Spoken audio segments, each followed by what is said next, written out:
Mga katrops, welcome back ulit sa aking channel, Sports PH. At ngayon nga ay pag-uusapan natin ang balitang nang hinayang nga po ang mga fans ng Golden State Warriors kay Jordan Poole.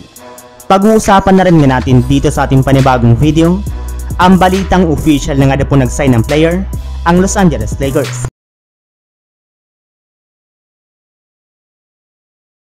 Matagumpay nga po mga katrops, na naipanalo ng Washington Wizards ang kanilang game ngayong araw kontra sa New York Knicks sa score na 131-106. Kaya dahil nga po dyan ay umangat na nga po sa 3 wins at 0 losses ang kanilang record ngayong preseason, kung saan nananatili pa rin nga po sila ditong undefeated.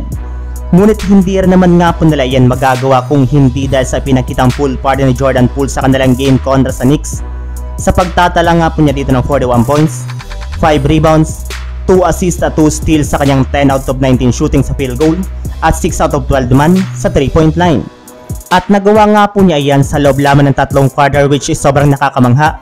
Kaya hindi na nga po nakapagtataka kung agad-agad siya nag-trending at pinagkaguluhan ng mga fans sa social media. May ilan na nga po ditong sobrang namangha at natuwa. Gayong napatunayan na nga po ngayon ni Jordan Poole na kaya nga po niyang buhatin ng Washington Wizards papunta sa playoffs. May nagsabi naman nga po dito na sinayang lamang nga po ng Golden State Warriors si Jordan Poole matapos nila itong i-trade para lamang sa isang matandang Chris Paul. Kaya sa ipinapakita lamang nga po ngayon ni Jordan Poole ay mukhang magsisisi nga po talaga sa kanya ang Golden State Warriors.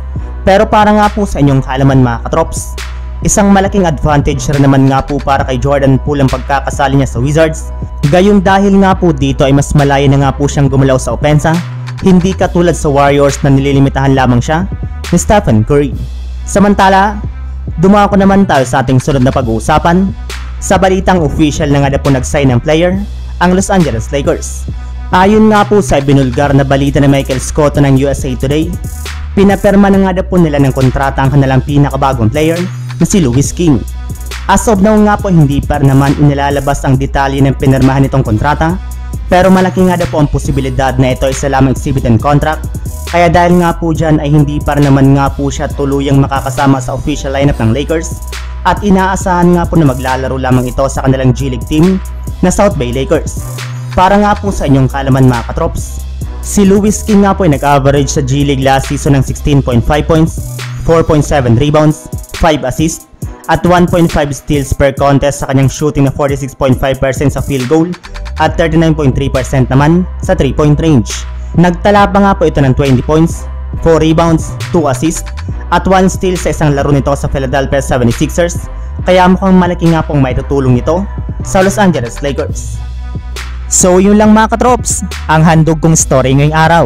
Sana nag-enjoy kayo, please like and subscribe my YouTube channel, Sports React PH, para sa iba pang story at update patungkol sa NBA. Kita-kits muli sa ating susunod na video.